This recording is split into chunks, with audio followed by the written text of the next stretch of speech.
This is a poem called Esperanza, means hope.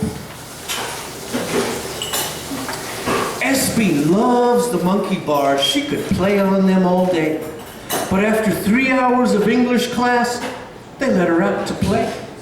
Her eyes are brown, her skin is too, but her smile could break your heart. But her homeland and that brown skin will tear the family apart. She longs to learn our language, to count and pledge the flag, but the world does not embrace this child. And I think that's a drag. Her mother's Guadalupe. She comes from Itzatlan, and all she wants is a better life here in a wealthy land. Her father is Santiago. He's been back and forth 6 times. He works real hard and prays at night, convicted of no crimes. He's picked peaches for 12 hours a day, tarred roofs and hauled cement, and every time he got a check, back home was where it went. Because his heart belonged to Lupe, and her heart belongs to him, and they dance, love like white folks till it was time to leave again. But the 5th time that he came home, he had a long scar on his back. And she cried and touched it tenderly as he told of the gringos' attack. Yo voy contigo, Sancho, she told him in a moan. I'm going with you this time. I can't bear to be alone. So they rushed down to the Rio between the searchlight sweeps, and with 15 others they ran through the dark where the mud was 2 feet deep. And they held on to each other through a night so long and dark. And when the sun it rose again, they cried and sang a song. They found them a coyote to take their cash and lead them into town. If they could just make the 30-mile hike, stay quiet, hunker down. But that night in the freezing desert, frijoles for their meal, they tried to sleep, but a scorpion sting got Lupe on her heel. She could not walk come morning, but the others just walked away. So Sancho and Lupe stayed and cried, and Lord, how they did pray. Seems the Migra caught their group that day, shot 2 dead, sent the rest back home, but the lovers remained in the desert, thirsty and all alone. That night, as they prepared to die, Esperanza was conceived, while the stars burned hot like cigarette tips as they loved and they wept and they breathed. Come morning she could walk again, and they stumbled down a road of dirt, and a white-haired woman in a beat-up truck stopped when she saw that Lupe was hurt. Gertie was her name, she said, and she drove them on into town. She paid a doctor to fix Lupe's foot, bought them dinner, and settled them down. In a cheap hotel, it stank of meth, where they locked themselves in a room, and they listened to hookers laughing next door as their eyes shine there in the gloom. Next day, Sancho found him a job. See, desperation's a powerful force, and he dug trenches in the sun all day long, setting sprinklers for a new golf course. And they lived on tortillas till Lupe was well, got a cleaning job at the hotel next door. Changing sheets and scrubbing tubs, $20 a day, not a penny more.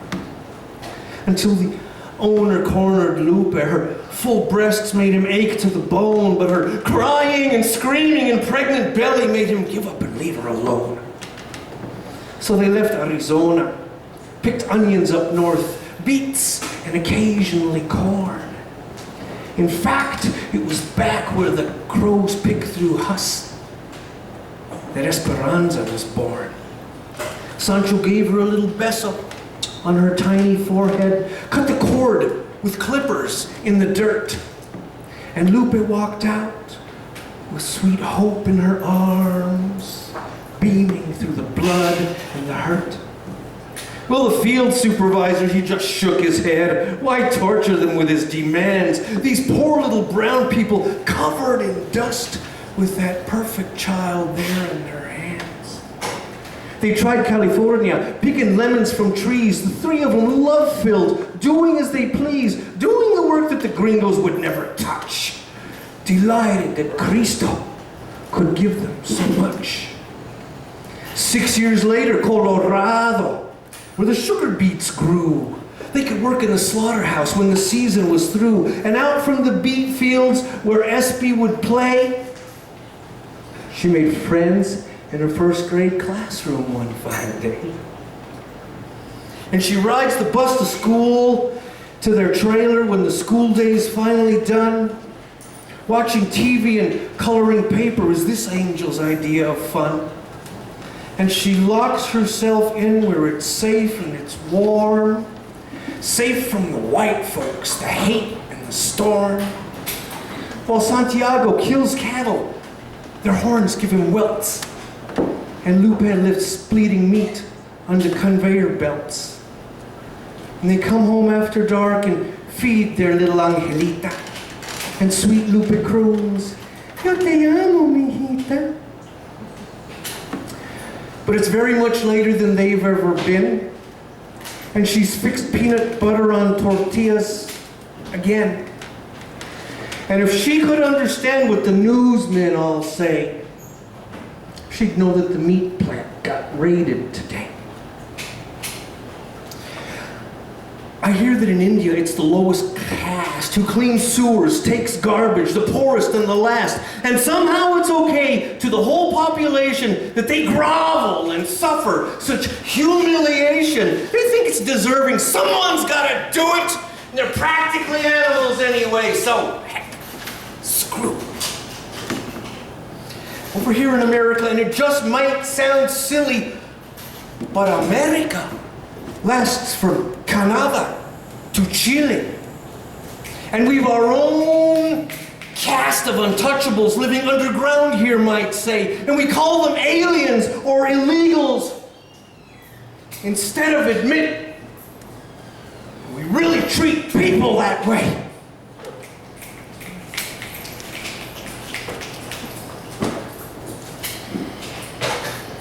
Espy's kneeling on the counter now, shakes macaroni in a box. She squints at the direction. On TV, the newsman talks.